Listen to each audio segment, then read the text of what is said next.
Alors on le dit depuis le début de l'émission, hein, notre pays regorge de pépites, hein, comme cette entreprise familiale située dans un petit village du Béarn qui a été reprise et qui continue à fabriquer ses produits entièrement à la main. Elle vend en France mais aussi en Nouvelle-Zélande, tant son savoir-faire est unique. Bonjour Philippe Carrouchet. Bonjour à vous. Vous êtes le président de Le Soulor. C'est une entreprise qui a bientôt 100 ans.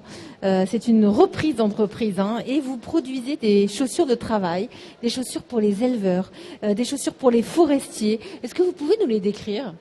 C'est simple, sur le Piémont, depuis toujours, on a besoin de travailler dans nos montagnes, donc on fait des chaussures, ce qu'on appelle des Kaossures d'Aouillet. Vous pouvez répéter, hein. Kaossures d'Aouillet, chaussures de berger. À vous, Emmanuel. Voilà, on va faire un cours de béarnais, si vous voulez.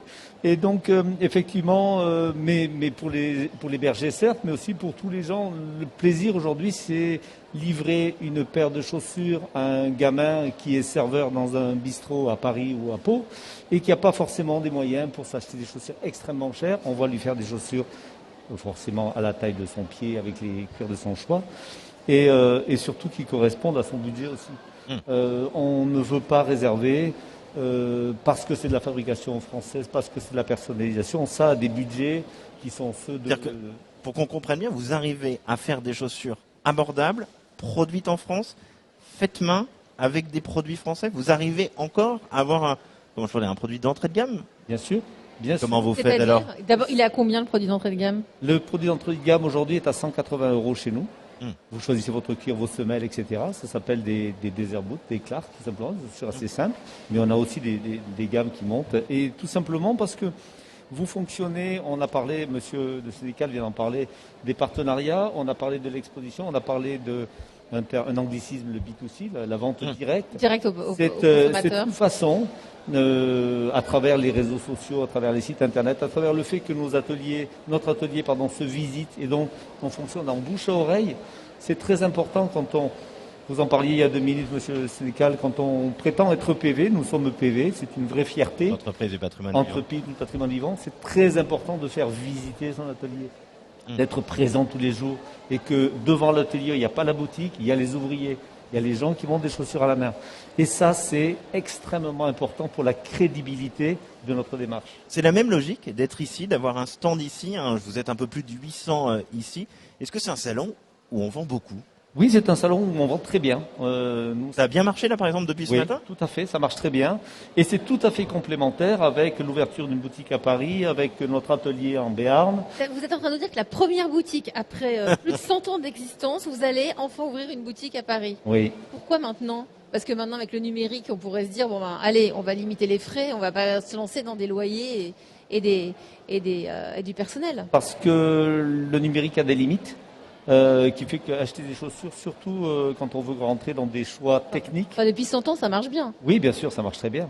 Le numérique nous a permis de développer un accès à l'export, un accès à une population qui ne serait pas déplacée sur le Béarn parce qu'on est quand même assez loin.